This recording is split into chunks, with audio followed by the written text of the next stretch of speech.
Hey friends, welcome to this week's episode. I am coming to you on the mend of being sick for a while. So, this episode, if I sound different, that's why. I can't really hear anything. So, I don't know if my voice sounds different, but I think I sound different. And also, my energy and my mental clarity are still very subpar. But I still want to get an episode out to you this week. So, this episode is going to be quick, easy, and an easy lift for me because coming up with new thoughts and translating them verbally on a podcast, I just feel like is going to be nonsense right now. So, as we are entering the first full week in January and we're fresh off of the holidays and we're trying to get back into the swing of things, of schedules and school and work, I wanted to come to you today reminding you that it is very normal to feel rather disoriented. Whenever we come off of holidays, travel, high stress events, times when we're eating different foods at different times of the day, our schedules are different, that will always disorientate us from what it really feels like to feel good, to feel in control, to feel balanced in our body. And whenever we are disoriented, we tend to spiral and think something's terribly gone wrong and we've lost maybe all the progress we made, or we're just a crap of a person. Like, insert whatever spiral you decide to go in. I want you to catch yourself in this spiral and to remind yourself that this is not the first time you've been disoriented from the holidays, from stress, from sugar, from being off of schedule, and that you can come back. You can always come back to regulation and to reorientating yourself back into your body. So, how do you do this? The first thing that you really need to do, and this is in order to be able to hear and feel your body again, because we're coming off of a lot of sugar, and with a lot of sugar comes a lot of inflammation. Also, travel, being away from home, and more stress. So whenever we're off of our schedule, our body will interpret that as stress because it's different. And so with stress comes inflammation, and with inflammation comes very hard to actually hear what our body needs, what our body's asking for, and to be able to give our body what that is.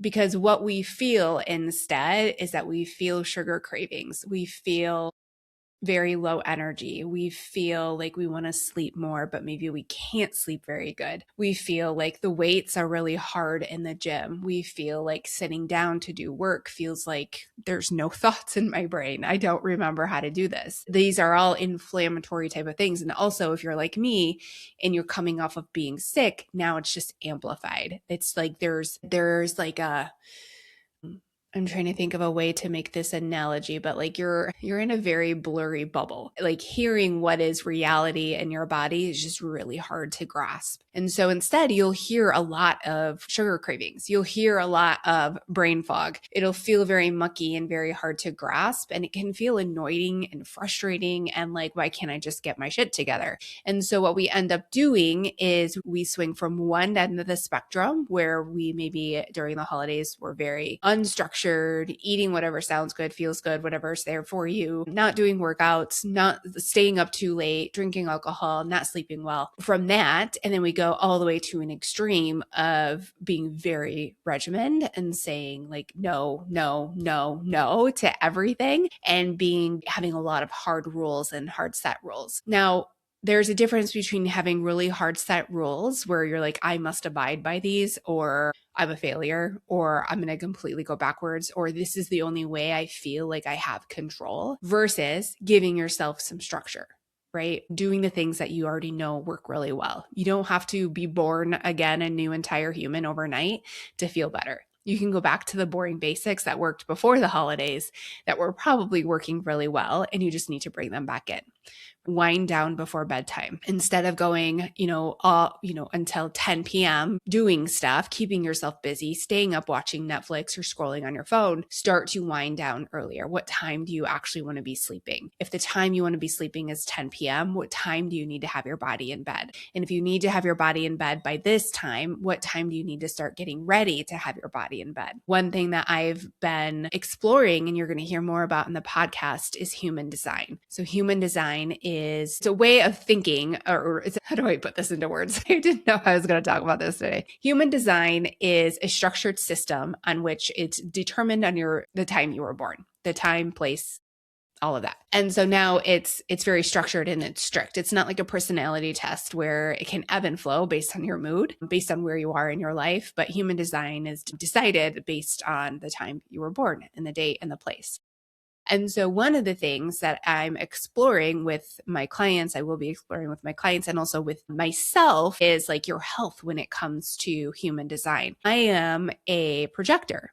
And so as a projector, when it comes to my sleep, I actually have to have like a very slow roll into being able to fall asleep. I can't just come home and go to bed and go to sleep. I've always known that about myself, but now once I like see that on a chart, that it's like, oh, this is why you are the way you are. Whereas my husband, who's a manifesting generator, comes in, puts his head on the pillow and is just sleeping. And I'm like, what in the actual hell? And he gets so frustrated with me because I usually want him to get our youngest kid into bed because it takes me so long to wind down and to be able to fall asleep. Like he could put the kid to bed and come to bed and still be sleeping before I would. So for me, I'm like, that would just be a nice lift for you to take because it takes me a while to fall asleep. I just have to have a really slow roll into bed. So when we're thinking about our bedtime routine, I like to have a very calm evening routine. I like to have my tea after dinner. And then I like to do something that's calming. And maybe that looks like watching a show that's not stimulating, like not murder, not crime stories, but something that is usually honestly familiar to me. So I'm somebody who I like, the only TV I really watch honestly is reruns and like one Real Housewives episode. I mean, every couple weeks or something like that. I don't know. I just can't get into any TV. So that is usually what I watch. Is I'll watch reruns, and reruns actually are very calming to your nervous system because your nervous system knows what to expect. And so I've been watching Friends every night for the past 10 years, and I probably won't stop. I remember my mom doing the same thing. My mom would watch MASH, and I was always like, what is with this show? Like, I didn't get it. It was like weird. And it was only on at night when she would be falling asleep. But now I totally get it. And my children will think the same thing about Friends. But that is my evening routine, right? So very familiar, very calming. Now, if you are a generator or manifesting generator, you're going to be somebody who is able to kind of come into your house. And if you're tired and exhausted, that's actually a really good sign. And then you're able to get to bed and fall asleep easily because you've exhausted your energy. And that is ideally what a generator and a manifesting generator are able to do. You have a lot of energy and we want you to use your energy. And you'll notice that this is something that is not always something that I have said when it comes to your health, right? I'm always very protective over your energy, and I still am. But now using human design, I'm able to see the differentiators between women and their bodies is that I'm a projector. And as a projector, my energy is actually more fragile. I don't have an energy center. I don't have an active energy center. And that is why I burn out really easy. That's why I have a lot of burnout in my history. That's why I teach a lot about burnout. It's because it's very familiar to me. Now, that being said, if you are not a projector, that doesn't mean that you can't burn out. That means that you actually can very easily burn out. And we just have to find different ways to work with your energy to make sure that you're not burning out. Like you still have energy, but we want to use your energy in a way that makes really good sense for you and your daily life. So back to the bedtime routine, that went off on a tangent. But if you're a generator or a manifesting generator, we want you to actually be using your energy up until you are tired and then go to bed. So unlike me, I'm like, it doesn't matter how much energy I've used during the day. I have to have a slow roll into bed. So we want to reorientate ourselves to our normal day-to-day life so that we can fall back into the rhythm easily and be able to hear our body's needs and our body's asks. Now, the other side of it, so that's bedtime. Also, how do you ideally wake up in the morning? Are you somebody who needs to have some time and some space in the morning? So ideally you are waking up earlier so you're not rushed and pushed out of the door. That's like my worst nightmare. is having to rush outside of the door. I love a slow morning. So I love a slow morning. I love a slow evening. Overall, I'm pretty much like sulking in the slowness of life right now. And so in my morning routine, I get up early enough so that I can have quiet time to do my nervous system regulation, my money mindset, my journaling, like whatever that looks like on that day. But I am always regulating my nervous system right away when I wake up, because most of us do wake up dysregulated. This is kind of just a normal part of being a human. But I either wake up in a fight or flight state, depending on how I slept, right? So I'm either like go, go, go, go, or I feel behind already, or I'm anxious, or I'm very slow to make anything happen. And to be honest, I'm probably somebody who's going to be more slow in this phase of my life. In the past, I've woken up very much so in a fight or flight and already behind. And now and it also can be dependent on the season too, right? We're in a winter season, and it is going to be more normal to feel a little more slow. Think about like sap in this time of year is very slow, if not moving at all. Nature is very slow right now, and it's normal to have our body mimic nature. In fact, it really should. So if you're feeling more slow and sluggish in the morning, don't demonize that. Don't tell yourself you're lazy. Your body's mimicking nature, and that's a beautiful thing that is built in. So, but you got to know what time you got to get up so you can get out of the door on time, right? So figure out what time that is so to have your ideal morning. What else do you want to do? So I do my nervous system, I do my journaling, I do all of that in the morning. I also do my workout. So how long is my workout? Am I doing my workout before I bring my son to school or after I bring my son to school? And so being able to kind of like plug and play all of that into my morning, so I know how much time in the morning I actually need to achieve the things I want to achieve, and to be able to get out the door on time without screaming and yelling at people in my house. That's always the goal. So your bookending of your day is really important to help you reorientate yourself. And the next part of it is looking at your food consumption. So it's really easy this time of year to go full swing into cutting everything out, to go into lots of rules and regulation and structure and trying to find safety within the yeses and the nos. My advice is not to go all in on yeses and nos and lots of rules, because what that does is that perpetuates later on when you don't want to do it anymore because it sucks and that's not actually how you want to live your life. And then it just perpetuates a underlying story you might have that you don't follow through, that you start things and you stop them, and that will just bring you down. It'll bring down your identity of yourself, your thought of yourself, when it's just actually unnecessary. When really, like, let's not start things that we don't even want to finish anyway. Let's start something that we actually do want to finish, that makes sense for us, that when we put this on, it feels like us and it doesn't feel like a costume. Right? So using like keto, for example, if you put keto on, if you were to think about keto with like a jacket, you put it on, does that jacket feel like you? Does that jacket represent you? Does that jacket represent your values and how you feel about yourself and how you want to move around in this world? If it just feels like a meat coat, which that's what it would feel like for me, I don't want to wear that forever. But if I put on a coat that looks like it's a well-balanced coat, it has my favorite things in it, and it has a lot of things from nature in it, and it has protein in it, and it has grains in it, and it has chicken eggs in it, and it has oranges, and it has some chocolate, and it definitely has coffee. Those are the things that I actually, when I put them on, if they were my coat, they would feel like home. They would feel like me. They would feel like this makes sense. And I can wear this coat every single day for the rest of my life. It's a coat that I always want to have on. That is what you want to put on right now. That's what you want to wear for the rest of the year. We're not putting on somebody else's coat. We're not putting on other costumes. We're not taking other people's advice from the internet just because they said we should do this thing. And then we don't ever actually think about it and try to decipher it and make our own decisions. We just put it on because somebody said we should, or because they had a body that looked like, oh, that would be nice to look like that. Or they made a promise of XYZ. I don't know. I've been seeing so many stupid supplements lately about, if you have heavy periods, take this supplement. And I'm like, that just doesn't even make sense. How do you even know that that's why somebody has a heavy period? There's like so many reasons. Or if your face is round, take this. I'm like, that is actually really terrible advice because there's people out there that just have naturally round faces.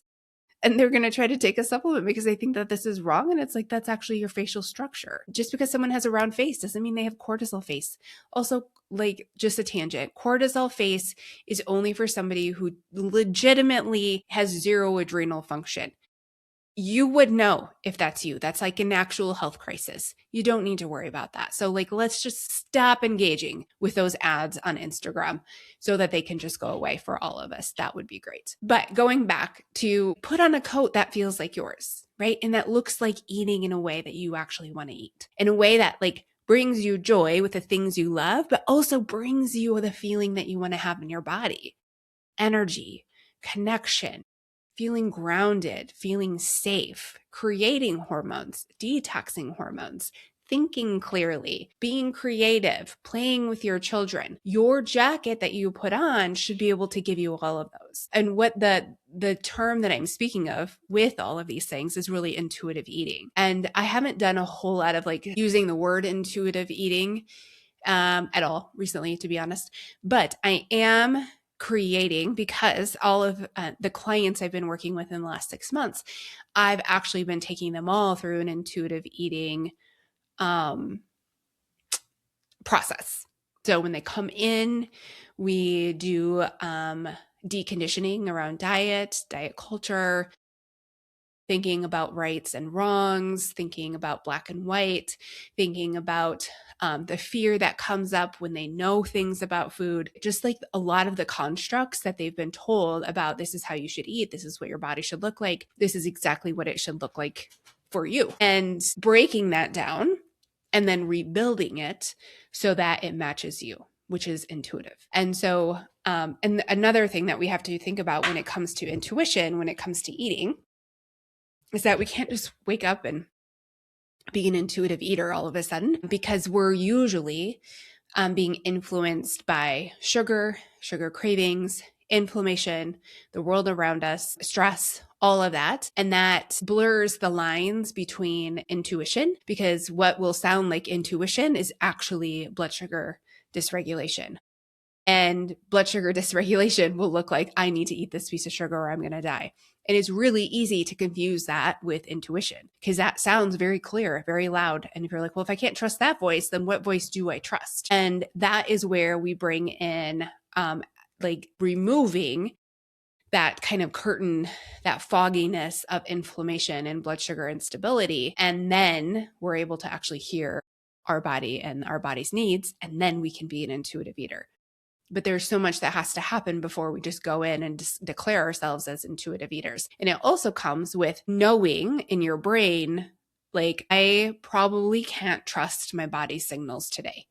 And like for me today, like coming off of being sick, the holidays, there was lots of sugar, like lots of eating at different times. I know for like a good 5 days after that, and then I got sick. So now I'm still riding this wave of like, I have to use my brain to decide what to eat. And that looks like using the knowledge that I have about protein, using the knowledge I have about fiber, using the knowledge I have about vitamin C and oranges in my house and eating those, instead of what my body is telling me to eat is more puppy chow.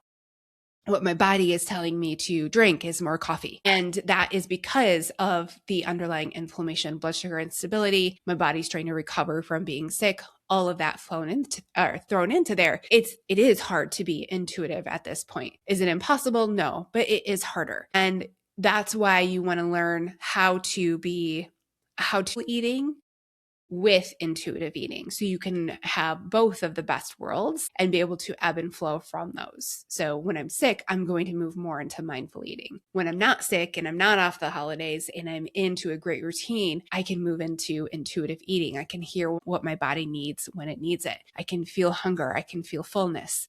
I can know that maybe I need a little bit more protein. I can know when I need more fiber. I can know when I need more carbohydrates, especially around my workouts. So that part is intuitive eating. And actually, I'm going to be teaching an intuitive eating program probably in February. I don't have all the specifics yet, but I'm going to be creating this intuitive eating program in February. So keep your eyes out for that. I'm super excited about that. I think that that is going to be a beautiful blend into what my business is becoming this year, which is going to be more spiritual. It's going to be more soulful. It's going to be more intuitive. And also, we're still working with hormones. We're still working with nutrition. We're still working with nervous system. But if we want to be a well woman in this world, if we want to be a holistically healthy person, we can't leave out soul. We can't leave out spirituality. We can't just pretend that we're this physical body with a head walking around making all the right choices. We have to remember that there's so much wisdom inside of our body, which is where so much of our truest self really lives, is inside of this body. And so we're going to get closer to this body.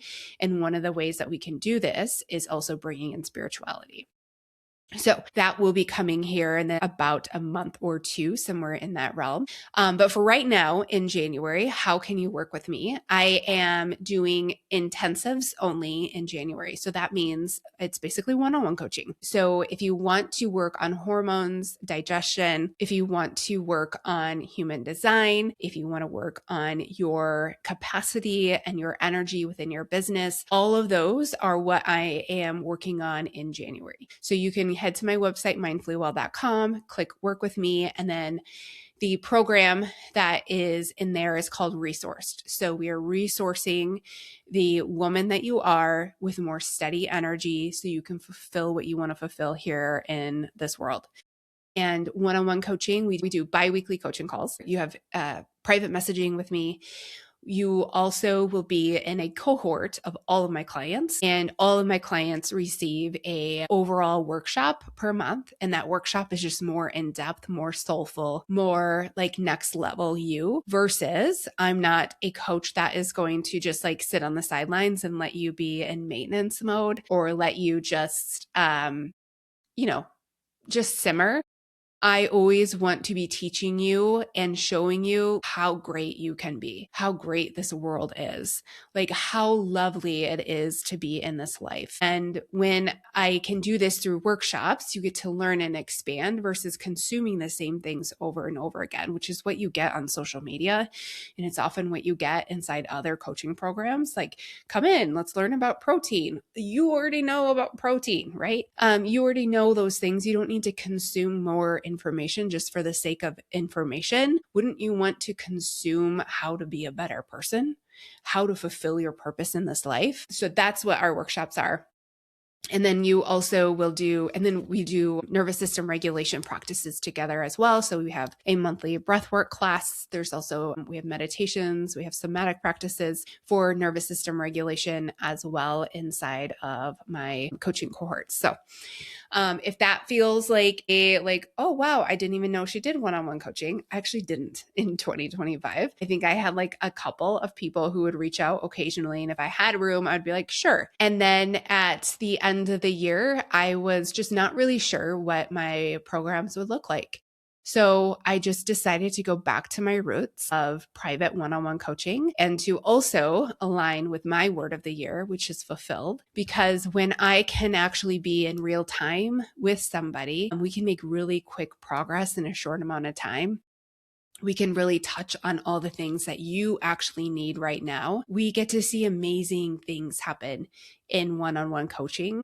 And also one-on-one coaching fulfills my bucket so much because I get to work like right along with you. I get to talk to you several times. I get to know exactly what's on your mind, what's keeping you stuck, what's keeping you from doing what you want to do. What are our wins? What are we really celebrating? And I get to be like so much closer to that experience, which is fulfilling for me. And so my word of the year is fulfillment, and one-on-one coaching really allows me to feel fulfilled. And so I'm going with my intuition this year, and that's where we're starting. So we're starting with, I'm calling them intensives because it's short amount of time, really big impact. And let's see what we can do. Let's change this world. Let's make the biggest ripple we can in this first quarter of the year. So I'm so excited to work with you. When you go to the website, mindfullywell.com, click work with me. The program is called Resourced. If you go there right now, it will say for business owners, and that is because I have a workshop coming up on Tuesday, Wednesday, Thursday, totally transparent, that this workshop is specifically for business owners. So a lot of business owners are going to be falling on that page.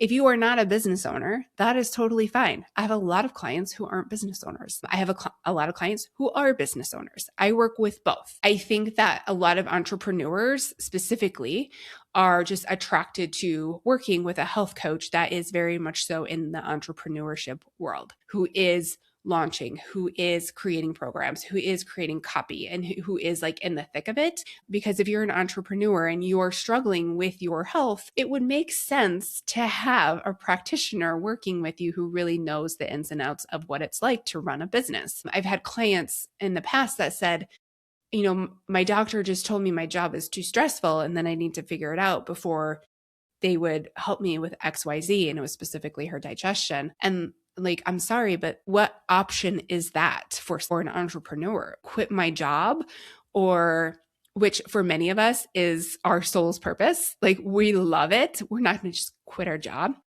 but we do want to find a way to support this physical body so we can be an entrepreneur, and that we're not using our body as a resource. Our body is resourced for us to fulfill our purpose, right? For us to have a rockin' business that makes a shit ton of money. That being said, if you're not an entrepreneur, I still want you in my program. We're still going to work on all the things. We're still going to make amazing progress in a short amount of time. And you'll also get the chance to do labs. We'll do all that functional stuff as well. So you get basically everything that you would need in one-on-one coaching. All right. I think my voice is on its way out. So we are going to call it an episode today. I'm really surprised I made it this long. I thought I would be on here for 10 minutes. I have no script today, which has felt really good to just go on the podcast and to riff. And thank you for listening to me. And I will be back next week with a brand new episode, and y'all take it easy out there. We'll see you next week.